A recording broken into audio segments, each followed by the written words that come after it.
నేను డాక్టర్ నాగేంద్ర, మీ spine surgeon, Andhra spine centre, Guntur నుంచి.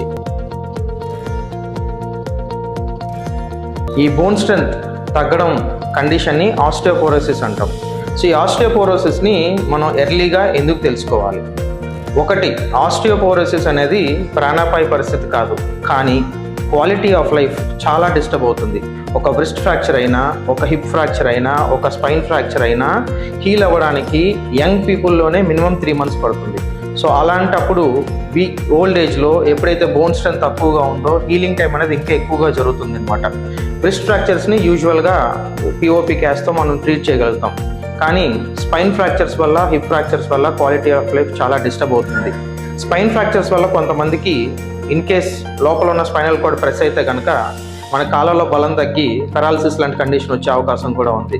అండ్ హిప్ ఫ్రాక్చర్స్ చాలా వరకు సర్జరీ అవసరం పడుతుంది. ఇంటర్ట్రోకాంట్రిక్ ఫ్రాక్చర్స్ అవనివ్వండి, లేకపోతే బాల్ మార్పిడి అవనివ్వండి, ఈ సర్జరీస్ అవసరం పడతాయి అన్నమాట.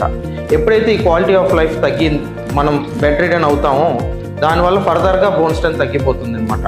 సో యాక్టివ్గా ఉండడం కోసం ఒక డెక్సా స్కాన్ చేయించుకోండి, ఆస్టియోపోరోసిస్ని ప్రివెంట్ చేసుకోండి. Thank you.